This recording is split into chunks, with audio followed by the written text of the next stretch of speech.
Welcome to Transverse News, your weekly trans and LGBT news source here on the Transverse. First off, we are in Kentucky as a federal judge reverses course and is allowing the Kentucky trans care ban to proceed amid appeals. Watching the court status of trans healthcare bans is starting to feel like a game of ping pong where watching too closely can give you whiplash and a sore neck.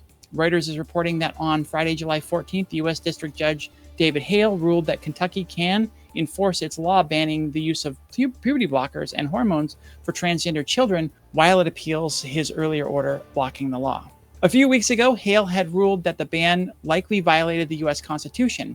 However, he said he had put his order on hold because the federal appeals court hearing the case recently paused a similar order in Tennessee. Kentucky Attorney General Daniel Cameron, a Republican, ironically called Hale's latest decision a win for parents and children. The law is being challenged by families of transgender children who say they will be irreparably harmed by losing access to medical treatments. Hale's decision is not the final word, and we remain optimistic that with a full briefing, we will achieve a positive result, American Civil Liberties Union Kentucky Legal Director Corey Shapiro said in a statement. Aaron in the Morning is reporting that a federal judge in Wisconsin cited Title IX equal rights protections when he ruled that an 11-year-old transgender girl shouldn't be forced to use the boys' restroom at school. The fight had been on since May when Mukwonago School District officials met and decided that the trans girl should use either the boys' bathroom or a gender-neutral one. On July 11th, Judge Lynn Adelman of the U.S. District Court in the Eastern District of Wisconsin wrote that policies that prevent trans students from using the restroom matching their gender identity are harmful to trans students, ruling that policies that ban trans people punish them for gender nonconformity and are a form of sex discrimination. He also wrote that allowing the transgender girl to use the girl's bathroom would not harm the district or anyone in it. It's a pretty bizarre case. The girl has identified as a girl her whole life and has been using the girls' restroom at the school since she was in the 3rd grade. Now at 11, I'm assuming she's in 6th. The school board met to discuss her specifically and made the decision to bar her from using the bathroom with her friends going forward. When the principal and a teacher at her school approached her to inform her that she now had to use the boys' restroom, she messaged her parents in tears saying, "Mrs. Schultz and the principal just brought me into the special ed office to give me a, quote, reminder that, quote, the school board has expectations, unquote, and that I have to use the boys' bathroom or a gender-neutral restroom. I think I need to come home, and the school is going to call you as well. So please come pick me up before they call, please. I'm trying to hold back my emotions, so please hurry." So the poor girl, caught in the middle of this political battle. She's been using the same restroom with the same friends for at least 3 years. She's identified as a girl her entire life. This is nothing new in either case. And they had to have this special meeting to talk specifically about her, to ban specifically her. It's so unfair, and it's very sad that she's having to go through this. So they're suing, and we'll see what happens with that. We'll follow up on that later. Moving on, officials in Traverse City in northern Michigan are investigating whether Christine Geiger's public ban on trans people in her salon is a violation of a municipal anti-discrimination ordinance. Geiger recently posted on social media that anyone identifying as other than a man or woman is not welcome at her business. This brought demonstrators to her door, chanting and carrying signs on Wednesday. And we'll get to the quote in a minute because, strap in. Geiger made a reasonable statement when she said small business owners should be free to serve whomever they wish, an ideal that the Supreme Court recently supported. But then she followed it with the flavor of the week paranoid right-wing rhetoric saying, "I just don't want the woke dollar. I'd rather be not as busy than to have to do services that I don't agree with." Jack Wynn, CEO of a Texas-based hair products company whose merchandise Geiger has used and promoted in her salon, said Thursday he disapproved of her comments and had severed ties with her after receiving more than 1,600 emailed complaints. Her original Facebook post is mind-blowingly rude and unnecessarily mean-spirited. Here we go. Quote, "If a human identifies as anything other than a man or woman, please seek services at a local pet groomer. You are not welcome at this salon, period. Should you request to have a particular pronoun used, please note we may simply refer to you as hey you. And what I love about that, I mean, that statement, that post is horrendous. The pet groomer thing is so crazy over the line. But I love that she says, you're not welcome, period. And then adds another sentence. I just love it. Also, when I first read the name of the city she's in, Traverse City, I was like, what? Transverse City? I need to move there. But yeah, there's no N in it. But it's so close. And I'm so used to seeing Transverse all the time and saying it. It's locked in my brain. A trigger warning. We have 3 really rough articles in a row. Pink News is reporting that 31-year-old trans woman Anna Ivankova was found dead in her apartment by her landlord in Athens, Greece on Monday, July 10th. Officers from the Greek Attica Security Directorate stated that she had suffered multiple stab wounds, but that officers were still investigating to determine the exact cause and motive of her death. No suspects have yet been named. Ivankova, who was born in Cuba, moved to Greece in 2019 after battling against violence and discrimination due to her gender identity. After moving to Athens, she began working at the local LGBTQ plus club Kukels, where she performed drag shows and became popular with the local queer community.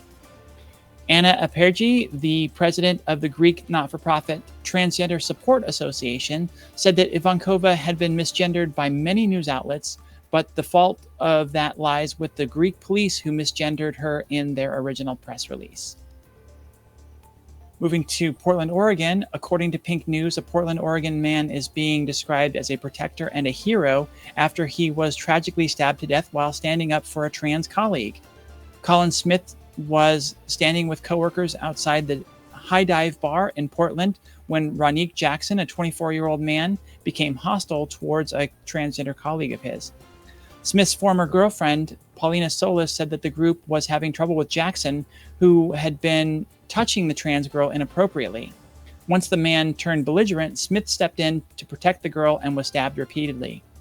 Jackson fled the scene. When police arrived, Smith had already passed away from his injuries. On Thursday, July 13th, Jackson was indicted on 3 charges: murder in the second degree, unlawful use of a weapon, and bias crime in the second degree. A bias crime is one motivated by prejudicial bias, essentially a hate crime. The Ox restaurant where the group worked in Portland has set up a fundraiser to help the family pay for funeral costs. Information for that can be found at the Ox restaurant Facebook page or GoFundMe. Now we're at our first story that I did not write. I'm just reading this one out. A cisgender woman was stabbed to death because her killer believed she was transgender. 67-year-old Tommy W. Earl was charged with the murder of 59-year-old Michelle Dion Peacock in Richmond, Indiana on July 3rd after local police were called to the Merle Henderson apartments on June 30th. Police reportedly arrived on scene at around 1:20 p.m. to find bystanders attempting to subdue Earl, who had blood on his person and threatened to kill an officer with the same weapon used on Peacock. Earl went on to say that he would do it again and claimed the pair did not get on, saying he had a dispute with Peacock for months prior to the incident. Peacock was bullied by Earl, her daughter claimed, and made complaints numerous times about him, but nothing was done, and here we are. Now we move on to a story that I can only describe as absolutely bizarre, and hopefully the bizarre aspect of it will add some comic relief to kind of balance out where we just were. In a story from the New York Post, a 37-year-old South Korean trans woman used her time on the podium to speak out against trans women in sports. The elite athlete recently entered and won a cycling race with the express purpose of making it harder for trans women in sports. Na Hwa Rin was raised by a Christian family, but says she knew since she was 7 that she should have been born female. The elite athlete legally transitioned last year, fulfilling her lifelong dream of racing as a female cyclist. She won a race at Gangwon Sports Festival in June, but then revealed a baffling reason for participation in the race.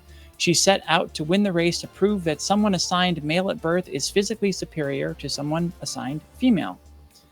After the win, she told the Korean Times, quote, "I have no unresolved feelings over winning because that's no longer what I want. My goal was to stir controversy and get my story heard by competing."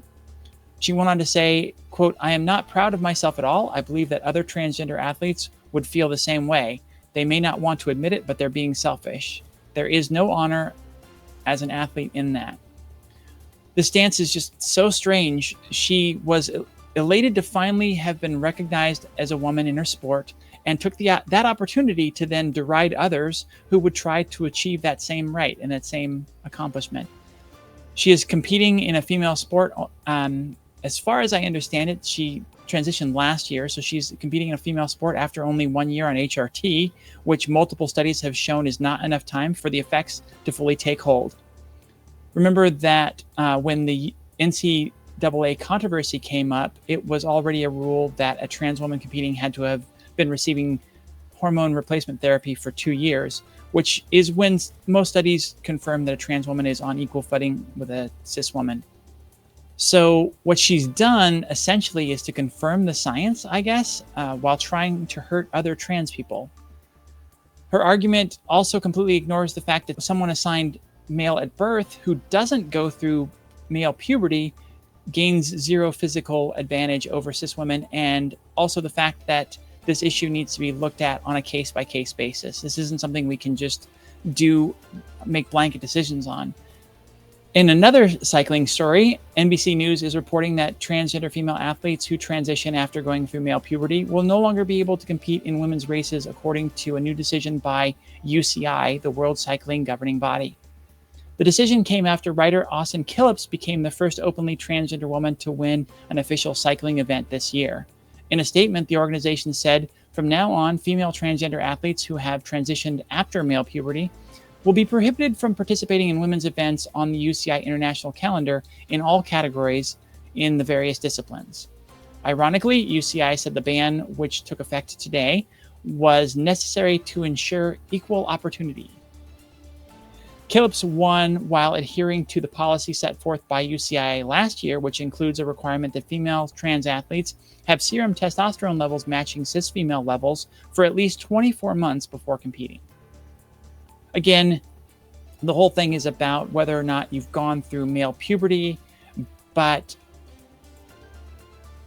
it's pretty easy to see why that's not fair, right? When so many states are banning youth from being able to access puberty blockers and to go through the puberty with their gender identity. Where's the fairness in that? Come on. Amid contentious debate and controversial amendments addressing Republican culture wars and social issues, a party line vote passed the sweeping defense policy bill on Friday. In response to conservative hardliners' amendments targeting abortion policy, transgender health care access, and diversity and inclusion programs, Democrats and some moderate Republicans objected, but the measures ultimately passed.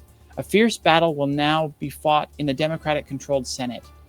Because it sets policy and funds the Department of Defense, the National Defense Authorization Act is considered critical legislation. It took the House until almost midnight Thursday to approve amendments, including removing diversity, equity, and inclusion programs and personnel from the Department of Defense, a move anathema to democratic values. In the current political climate, the NDAA, passed every year by Congress for 6 decades, faces uncertainty as Senate and House priorities clash. In the Senate, the NDAA is expected to be taken up for a procedural vote on Tuesday, tomorrow. The Senate's bill and House bill must be reconciled. 4 Republican members voted against the bill that passed the House: Andy Biggs of Arizona, Ken Buck of Colorado, Eli Crane of Arizona, and Tom Massey of Kentucky. There were 4 Democrats who voted yes: Jared Golden of Maine, Donald Davis of North Carolina, Gabriel Vasquez of New Mexico, and Marie Gluesenkamp Perez of Washington. To you as well. South Carolina Republican Representative Ralph Norman proposed eliminating all DEI personnel and DEI personnel and programs at the Pentagon. This amendment passed 214 to 213 after initially failing 216 even. The House also approved an amendment Thursday evening barring service members from receiving reimbursements for abortion expenses. In addition, in advance of the vote, many Democrats said they would oppose the defense bill's passage if the amendment is included. Alabama lawmakers are seeking to slash funding from state archives after an LGBTQ plus history lecture. Conservative lawmakers in Alabama are so unhappy about the State Department of Archives and History hosting a lecture on LGBTQ plus history that they're trying to cut its funding. The June 15th lecture, entitled Invisible No More, Alabama's LGBTQ plus history, explored a number of topics including the state's first Pride March and the contributions and achievements of queer Alabamians. It ran as part of the department's educational lunchtime series, Food for Thought, and was presented by Dr. Megan Sullivan, co-founder of the Invisible Histories Project, a nonprofit documenting the histories of LGBTQ plus people in the Deep South. In response, Republican Senator Chris Elliott confirmed that he would be introducing legislation at next week's special session of the legislature to strip $5 million of funding from the Department of Archives and History. Doesn't sound petty at all or politically motivated. Elliott said his intention was to claw back. Make no mistake, it is to send a message to the Archives and History Department and to other bureaucracies throughout the state that we don't believe this is a topic appropriate for the Alabama Department of Archives and History. So when is talking about the history, when is talking about the existence of LGBT plus people acceptable? Because you can't talk about it in schools. You can't have books in libraries that people can choose or choose not to check out and look at. They just want a complete and total erasure of the existence of LGBTQ plus people and history. And it's ridiculous. Moving on, because I'm frustrated. Texas families and medical providers are suing over trans youth medical care ban there in Texas. Families and healthcare providers in Texas sued the state and other state defendants to block Senate Bill 14 before the legislation goes into effect on September 1st. According to the suit, the law, which was signed by Republican Governor Greg Abbott in June, would ban necessary and life-saving medical care for trans youth in Texas, cut off access to care for adolescent minors already receiving treatment, and require the state to revoke the medical licenses of physicians providing the best standard of care to their patients. The plaintiffs in the case are represented by Lambda Legal, the American Civil Liberties Union of Texas, the ACLU, Transgender Law Center, and the law firms Scott Douglas and McConaughey LLP and Arnold and Porter K. Scholar LLP, according to a press release. 5 families, 3 medical professionals, and 2 LGBTQ plus rights groups, PFLAG and GLMA, have brought the legal challenge. The families involved are suing pseudonymously over fears that they and their children who are transgender would be targeted. Those children range in age from 9 to 16. Because my daughter might need puberty blockers in the next few months, I am temporarily relocating out of state with her and my other child. Her father will stay behind to continue working in Texas. Mary Moe, a plaintiff and mother of Maeve Moe, a 9-year-old trans girl, said in the press release. We all intend to return and reunite in our home once it is safe for Maeve to receive this care in the state. I am heartbroken to have to take my children away from their home and their father, even temporarily, but I know that Texas is not a safe place for my daughter if this law forbids her access to care. Pink News is reporting that Texas Judge Diane Hensley is using a recent Supreme Court ruling to argue that she was illegally punished for refusing to officiate same-sex marriages. Diane Hensley, a justice of the peace in McLennan County, faced a misconduct warning by the Texas Commission on Judicial Conduct in 2019 for insisting that she will only marry straight couples. The warning stated that Hensley's bias cast, quote, doubt on her capacity to act impartially to persons appearing before her as a judge due to the person's sexual orientation, unquote. But I don't think you have to say based on their sexual orientation. If she has this belief that she can refuse care to citizens who need her services as a public servant, where's the line? She can claim, religious or some kind of belief against anything. So it's not just about sexual orientation. It's about the right to discriminate against people however you choose to as a public servant. Hensley officiated around 70 straight marriages between 2016 and 2019, but has refused to officiate same-sex couples' marriages ever since marriage equality was legalized in Texas in 2015. In 2019, Hensley filed a lawsuit against the Texas Commission on Judicial Conduct, seeking $100,000 in damages over the misconduct finding, claiming that her rights have been infringed upon. Now Hensley is citing the June 30th Supreme Court ruling that Christian designer Lori Smith from Colorado could refuse to make wedding websites for LGBTQ plus couples to make a case that the misconduct warning was an illegal infringement of her rights. Hensley is represented by anti-LGBT lobbying group First Liberty Institute in a lawsuit seeking for the right for all justices of the peace to discriminate against gay couples. 30,000 people took to the streets of Brighton to march for equality rights and celebrate trans joy at the city's annual Trans Pride. On Saturday, July 15th, the East Sussex Seaside Resort saw the biggest ever turnout for the 10th anniversary of Brighton Trans Pride, which one of the event's co-founders described as a beacon of hope. 30,000 people coming to a Trans Pride event. That is incredible. Fox Fisher, co-founder and trustee of Trans Pride Britain, told Pink News the weekend's events were the essence of our resilience, our courage, and our determination to step into a more inclusive and diverse world. Organizers had expected between 5,000 and 10,000 people to attend. After a yellow weather warning for wind and rain meant they had to make a last-minute change to the march route, but at least 3 times that number turned out on the day. Last year's march saw 20,000 attendees. On Friday, July 14th, Trans Pride Britain organizers explained on social media that the march route had been changed due to extreme weather concerns and shared that the organization was struggling financially. The official Twitter account for Trans Pride Brighton posted, "As many of you know, we suffered significant financial losses this year, so a low turnout poses a threat to Trans Pride Brighton's future. If you plan to attend tomorrow, please do show up and support regardless of the venue." With a record-breaking number of attendees coming together to march for trans equality, including beloved comedian Susie Eddie Izzard, who shared a selfie with the crowd. All right. Well, this one isn't as dark as the one we had before, but this is someone facing an attack. A trans man who was hospitalized after being shot 5 times with a pellet gun has said enough is enough following the attack, which he says has left him absolutely traumatized. On Saturday, July 15th, Andrew Jonathan Blake Newton, who is autistic, has multiple sclerosis, and is a full-time wheelchair user, alleges he was shot 5 times at around midnight in Pontiac, Michigan. Blake Newton told Pink News he's absolutely traumatized by the attack, which happened less than 2 blocks from his home while he was going to the store for groceries in his electric wheelchair. He recalls how someone from a small beige 4-door car opened fire on him, shooting metal bullets from a pellet gun 5 times, hitting him once in each leg, twice in the side, and once in his wrist. They drove away shouting tranny and the F slur and laughed after they shot me, he said.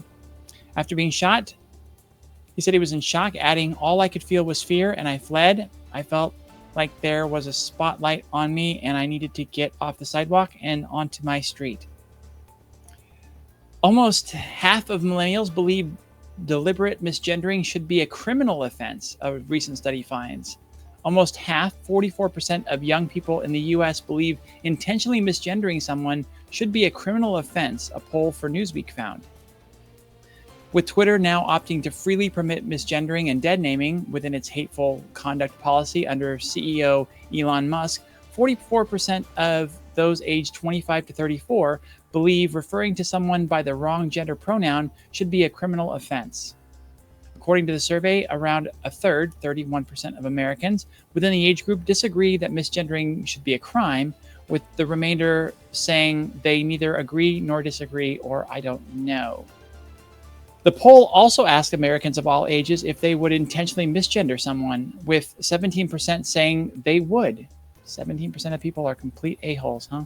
Over a third, 37% of Americans said they would refer to trans people by their correct pronouns, and 28% said it depends on the person. I guess that's kind of fair. It's still lame, but if the person's being a jerk, I guess, whatever. You can do what you want. Sports pundit and NBA Hall of Famer Charles Barkley has a message for anti-LGBTQ plus bigots. F you. That's awesome. The NBA legend and longtime supporter of LGBTQ plus rights delivered a passionate speech at a celebrity golf tournament in Lake Tahoe, Nevada, the same venue where he shared a similar message in solidarity with the community only a year ago. Barkley took the opportunity to weigh in on the controversy surrounding Bud Light after the beer brand sent a personalized can to trans influencer Dylan Mulvaney in April to celebrate the one-year anniversary of her Days of Girlhood TikTok series.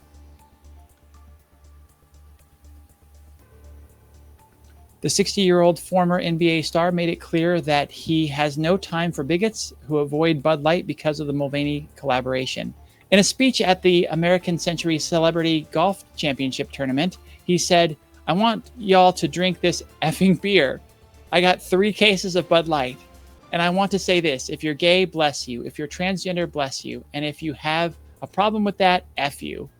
Barkley shared a similar sentiment at the same celebrity golf tournament in 2022, saying, "If you're gay or transgender, I love you. And if anyone gives you S, tell them Charles said F you." I love that he's doubled down on it now. And the fact that he brought 3 cases of Bud Light to the event and wanted people to drink it. That's hilarious and wonderful. That's so cool. Good on him. The first transgender cheerleader in the National Football League opened up about her life in a new essay. Justine Lindsay says that in the wake of the anti-trans sentiment around the country, it's essential to stand up and take pride for who one is. Lindsay, who has cheered on the Carolina Panthers' Top Cats squads since last year, wrote about movement and dance as her fascination growing up and inspiration for her professional life. Writing in Insider, she explained that she lived and breathed ballet growing up.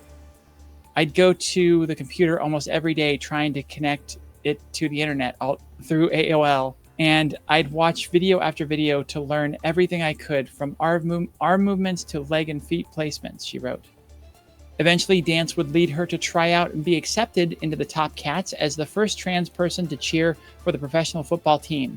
She indicated in her essay that she'd experienced being in spaces not typically welcoming to specific groups. "I could relate to ballet, which at the time was uncommon to see someone who's African American be in that arena. I just knew I'd make my way into a world where I could dance," she wrote. She took the opportunity to join the NFL squad to try to open minds and eliminate barriers to understanding. "I had started transitioning in college during my sophomore year," she detailed. "I always knew I was special. I knew there was a young girl inside of me. I just didn't know who to go to or what resources I had. I didn't have a big sister who was also trans to look up to, someone who could help me navigate that." She wrote that although currently American society is fraught with anti-trans sentiment, she remains optimistic about the strength of the institutions and politicians who support equality. "I feel like we have strong senators and political champions who want to make change," Lindsay wrote. We had a chance to watch Nimona, a new animated movie released on Netflix on June 30th, and my girlfriend and I loved it. It's hilarious and heartwarming to start, then gets into a lot of action and resolves in a nice little bow. It just happens to also be another great trans allegory. The story involves a misunderstood shapeshifter who is labeled a monster and hated and hunted by her society, a kingdom surrounded by tall walls that no one has ventured outside of in 1,000 years. It's based on a beloved 2012 webcomic and graphic novel by N.D. Stevenson and stars Chloe Grace Moretz and Riz Ahmed. When speaking with Pink News about the character of Nimona, Stevenson said she is a character with a lot of pain and anger at her heart. "When I made her, I was doing it for my own catharsis." Stevenson, a recently out trans masculine non-binary author, said, "It's about who we really are versus who we think we are, who we are trying to be, and who we say we are." When speaking about his journey and having written the story before coming to terms with the fact that he himself was trans, he told Time in an interview, "There are times in my life where I feel like everybody knew what my deal was before I did, and this was one of them. But it would be years before I started to see that in myself. I guess I planted the seeds without realizing." Though the timing of its release in the current political climate is purely coincidental, Stevenson admits that the story has taken on new meaning and new importance. "I don't think any of us knew how bleak things were going to get. The backlash against transgender and queer people and how much the movie was going to speak to that. That was a quote to the New York Times. In speaking with Pink News, he said, "I think that Nimona has always had the transness and gender fluidity at its heart, but there are lines that have new meaning now, even from the first time I heard them recorded." As a college senior, Corey finally sought help at Cincinnati Children's Hospital Medical Center's Transgender Health Clinic, one of the oldest and most respected gender-affirming treatment centers in the region.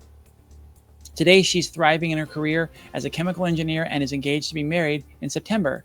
"My real, more vibrant personality has come back, making me more successful professionally and more extroverted," she says. "The transgender clinic was pivotal. They were a great resource for letting me know my medical options, helping me to get that care, and answering any questions along the way. The Transgender Health Clinic has been a godsend for hundreds of transgender youth and their families, including my own, since its founding in 2013. Over the past 10 years, Ohio's 6 children's hospitals have treated an estimated 3,300 patients who were under the age of 18 at the time of their first appointment. I don't know if my child would still be here without it," is a common refrain among parents, referring to a suicide rate among trans kids that's well above the national average. The Cincinnati Clinic's 2013 launch seemed like the dawn of a more compassionate era in which widely available transition care would prevent tragedies such as the high-profile suicide of Leila Alcorn in Warren County. But today, the life-saving treatment is in jeopardy as anti-trans bills flood the Ohio and Kentucky state legislatures, proposing to ban gender-affirming care for minors. The CCHMC clinic stopped providing trans care in Kentucky when the state legislature enacted a ban in late March against treatment for minors. It's now helping Kentucky patients find gender-affirming care from a provider with an Ohio medical license. A new law in Maine has added gender-affirming care to its list of things a 16-year-old can consent to. Teens consenting to medical procedures is not really anything new in the state. 16-year-olds were already able to consent to getting an abortion, birth control, STI testing, and more. House Bill 535, signed into law this week by Governor Janet Mills, adds gender care to the bodily autonomy rights young adults now hold. According to reporting by Aaron in the Morning, the law stipulates that the person must be 16 years old, that they must have been denied care by their parents, and that they must have been given all options and information around transition care so that they can make an informed decision. This is a big win for the trans community. Recently, we've seen some states pushing to raise the age of consent for trans medical care to 25, while others are looking to ban it outright for all citizens regardless of age.